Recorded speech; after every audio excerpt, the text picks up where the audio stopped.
Last week's election shows Mayor Briley really has an uphill battle to win re-election. Now we've discovered he's turning to people who make a lot of money from the city to help save his job. Our investigative reporter Ben Hall was outside a meeting at the office of billionaire businessman John Ingram. We watched Friday morning as Mayor Briley and his security detail arrived outside Ingram's Bell Mead office for a meeting of Briley's Strategic Finance Committee. Ingram, who hosted the meeting, is also owner of Nashville's new soccer team, which is the beneficiary of a $250 million development deal with the city for a new soccer stadium. Successes in our public Briley schools. supported that controversial stadium deal, and his administration helped push it through the Metro Council. Reports say it was those contentious negotiations that led Ingram and others to start a new political action committee called A Better Nashville to support business-friendly candidates. The Nashville Business Journal quoted Ingram as saying, when former Mayor Megan Barry left office, there was a power vacuum. He said, "We spent a really difficult year where what I'd call mischief makers were able to come back and cause trouble." Would you call yourself a mischief maker? I'm not. I do look very closely at all the deals that come through the Budget and Finance Committee and that I have to vote on. Councilwoman Angie Henderson became the target of a Better Nashville PAC after voting no on the soccer stadium deal. It gave $7,500 to her opponent this election.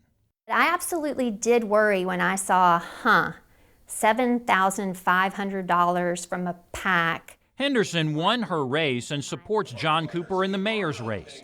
She's not comfortable that people who are doing significant business with the city are putting so much money into Metro elections. It's concerning to me. I think it is very important that citizens can see these financial disclosures. The invitation for the meeting states John Ingram will host a Strategic Finance Committee meeting this Friday morning to lay out plans for the very quick runoff election.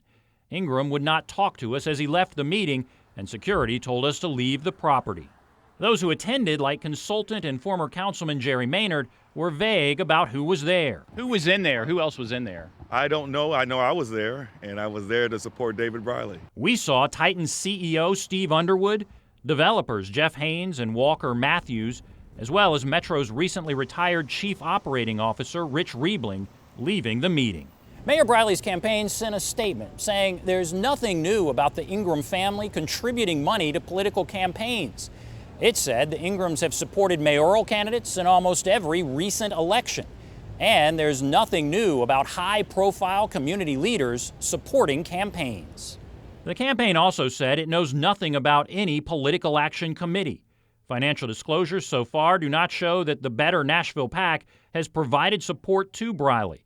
But the next campaign disclosures are not due until after the election is over. Mayor Briley's campaign has criticized opponent John Cooper in tweets, calling him a millionaire developer, trying to buy this race because he is the primary donor to his campaign.